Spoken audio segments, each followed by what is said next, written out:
Hello there guys, what's going on? I'm Bryn, I'm the Game Survivor, and today I discovered a really amusing fact. Battlefield 4 has knife-only service. Yeah, let me just let that sink in for a little while. I was really surprised. I had no idea that people wanted to play with the knife mechanics, and only the knife mechanics. To me, that just seemed unbelievable, but you know, I gave it a shot because that's what I do for you guys. The things I do for YouTube. Anyway, honestly, I had a little bit of fun. I was playing with a few guys who had mics, who we were teaming up with.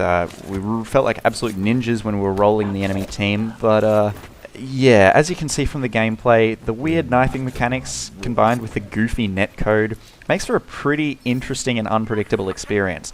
There were often moments where I'd find myself knifing an invisible character model or getting knifed by like 3 people at once, and there's being this giant knifing train and it got all weird and but there are some patterns that you can take advantage of. If you guys want to play some knife only, then I'm going to give you some tips on how to be successful in a knife only server. And before we jump in, just reminding you guys that if you want to see more Battlefield 4 content, don't forget to drop me a like and subscribe to my channel. Anyway, let's get into it. The first few minutes that I was playing, well, the first 20 minutes or so, I was not having much success. I was getting absolutely nailed by these guys who'd clearly been playing for quite a bit longer than I have, who were regulars to the server, and I had no idea. I mean, it's knifing.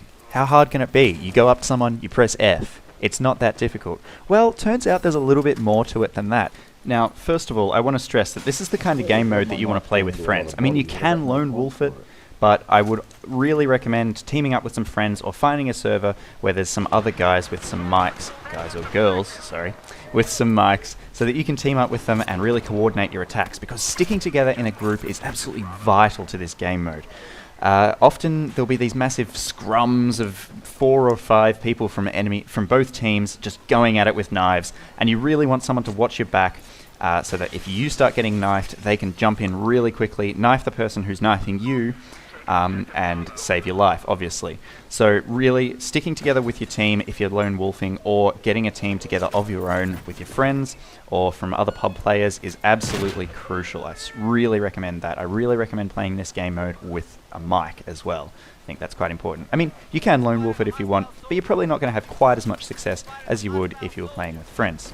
Now, the second tip I would have for you guys is maybe a no-brainer for some of you, but it certainly wasn't for me, and that is just running straight into the enemy and mashing the F button, because, you know, F to knife, right? Yeah. Well, it seems reasonable to start off with, but then you realize, yeah, counter knife exists.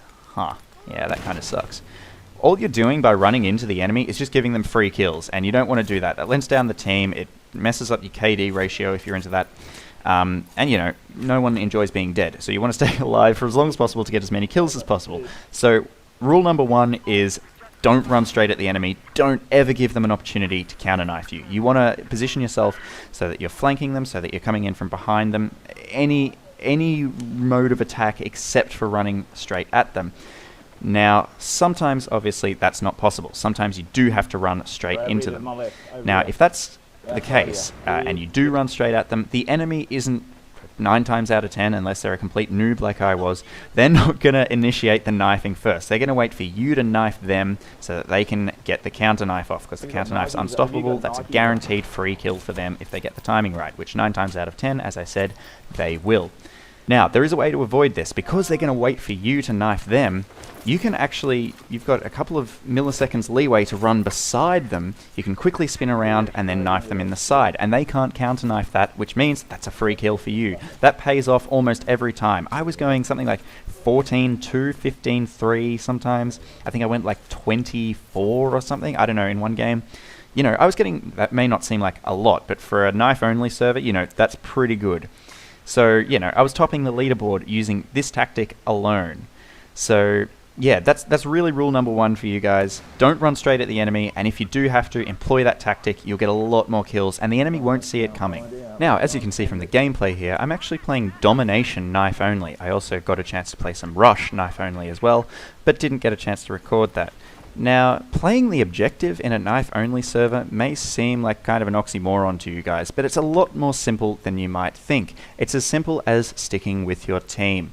Any team that sticks together and goes through the objectives sequentially, stays together, stays on the enemy's flanks, communicates well, will absolutely roll any team that's just sort of bumbling around, not really playing the objective, not really having any idea what they're doing, and not communicating. And that's because a larger group of people with knives will always beat a smaller group of people with knives. It's as simple as that, guys. We had the enemy team running a lot of times because they weren't sticking together. We would round the corner and there'd be 3 guys on their team and like 6 on our team, and we would just shred them if they stood still. So they ran. And it's really quite satisfying to see that, to see your enemy actually running away from you. It doesn't really happen very often in a Battlefield game. Most enemies will just stand and fight. But in knife-only servers, it happens a lot more often than you might think. So that's really rule number 2, guys. It ties into my first point. Have a mic, play with friends, stick with your team, and move through the objectives sequentially so you can get that ticket bleed going as soon as possible. Now, my last tip for you guys isn't necessarily a gameplay tip as such. It's more of an etiquette tip. Don't be that douchebag that pulls out a DMR or a fucking submachine gun in a knife-only server. It ruins the game for everyone else. Now, you'll see at the end of this clip, actually, some guy pulls out an AK-5C at the end of a game and just trolls me and this guy that I was teaming up with. And look, in that particular case, it was in good taste because we'd actually absolutely shredded this team, and this guy was pissed off at us, and he just wanted to have a bit of a laugh. And it was a bit of a laugh. But if you're that guy that constantly keeps killing people with grenades, with M320s, with machine guns, with assault rifles, heaven forbid, with like an AEK or something, oh god, don't be that guy. Seriously, everyone hates that guy. If you want to wreck noobs, get better at the game. Don't be that guy, please, for the love of God. Anyway, that's it from me, guys. I hope you enjoyed these tips. If you did, don't forget to drop a like. And don't forget to subscribe to my channel by hitting that big red button down below for more Battlefield 4 content. And I've got a lot of other content on my channel as well that you might want to check out. If you're into gaming, you'll certainly like my channel. Anyway, that's it from me. Have a good one, guys, and I'll see you later.